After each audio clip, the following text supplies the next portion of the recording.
Hi everyone, and welcome to Family Recipe. My name's Anne, and today, since it's the end of summer and peaches are in season, we're making a juicy and sweet peach cobbler.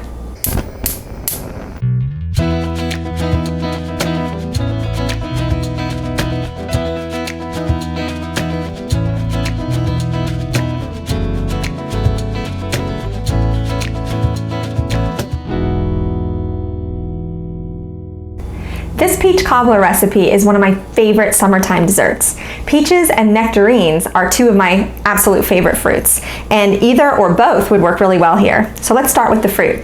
I have 6 peaches that I sliced up here. They were pretty large, so I think it'll fill my 9x13 pan, but you use as many as you need just to fill it up. To the peaches, I'm going to add a 1/4 cup of brown sugar, which I think is going to give it a nice caramely sweetness, and then also 2 tablespoons of flour. So the sugar will help to draw the juices out of the fruit, and then the flour is going to thicken it up.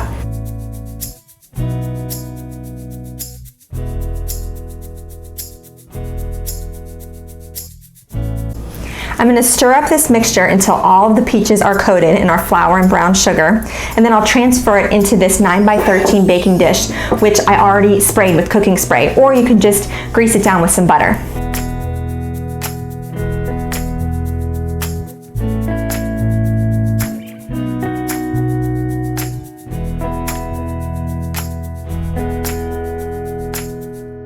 I'm going to cover the peaches with foil and then pop them in my oven, which I've preheated to 400 degrees. So they'll start baking for about 20 to 25 minutes, and then we'll add the biscuit topping.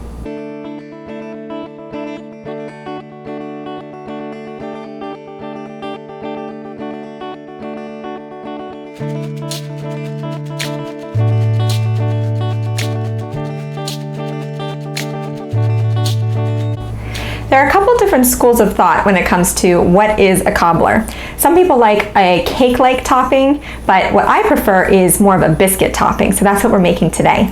In this bowl, I have 1.5 cups of all-purpose flour and 1/2 cup of cornmeal, which is an awesome addition because it adds a little bit of a different sweetness than what you get from sugar, but also a little bit of a crunch, so it makes the texture of the biscuits really interesting and tasty. To that, I'm adding 2 teaspoons of baking powder. I have 1/2 teaspoon of baking soda and 1/2 teaspoon of salt. So we'll add that in. I'm going to whisk this up. And then to these dry ingredients, I'm going to add 1 stick of very cold butter, which I cubed up. So we'll add all those little butter cubes in there. And I'm going to mix this by hand to incorporate the butter into the flour. So we'll start by lightly tossing it around to coat the butter, and then you can use your fingers to sort of squeeze the cubes and break them down till we have about pea-sized crumbs of butter and flour all mixed together. It only took me about a minute to incorporate the butter into the flour using my hands, but if you have a pastry cutter, you can use that too. That's a great tool to mix the ingredients together. Now, since I was using my hands, which are a little bit warm, the butter started to soften, so while the peaches bake for the next 20 minutes or so, I'm going to pop this mixture into the fridge so that the butter firms up. That way, when we put the biscuit topping onto the peaches, the cold butter is going to create steam in the oven, so the biscuits will puff up and they'll be super tender.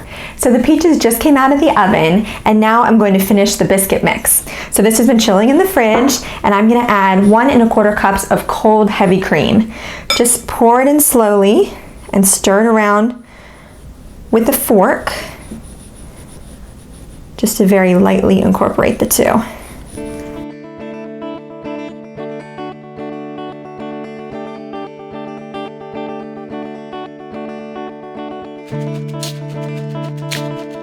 The biscuits are mixed, so now I'm going to uncover my peaches, and just be careful because there'll be some steam that's built up inside.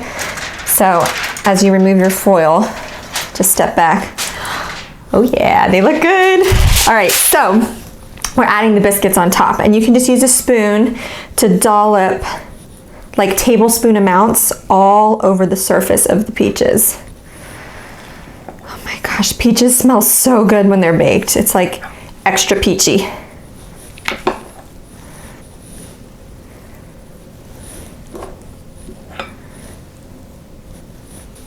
So I spread out my little dollops at first, and now I'm gonna go back and fill in all the gaps, because basically you want the whole thing to be covered in mix, but you want it to be evenly distributed.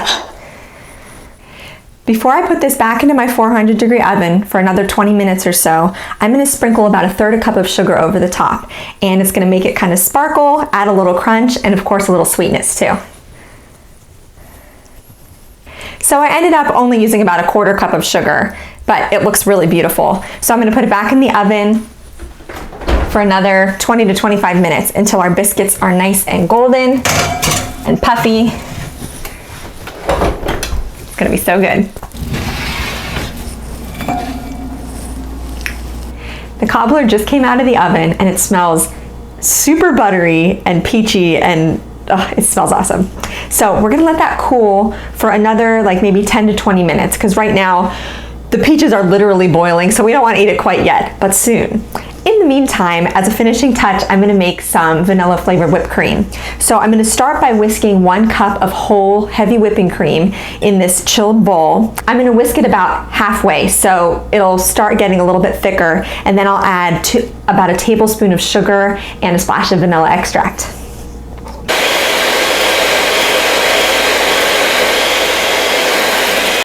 It's time to try this fabulously peachy cobbler. So here we go. Spoon it out into my bowl. Oh, the biscuits are so fluffy. And to be honest, it's just my husband and I eating all of this, so I went a little light on the peaches, but you can fill your pan to the top, probably with up to maybe 10 peaches. I'm gonna top it with a little bit of whipped cream.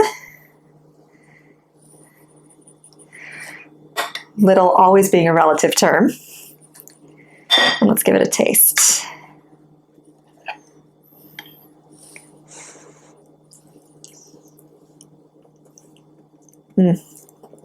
Oh my goodness, it's so good. So summery. Definitely eat it warm.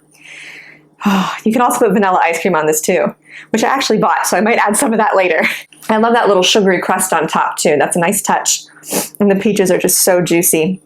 And this would be wonderful with, as I said, nectarines. You could use plums. You can even substitute some fresh summer berries like raspberries and blueberries, or even pitted cherries. It's a very versatile dessert, and every outcome is going to be amazing. I'm going to try one more bite.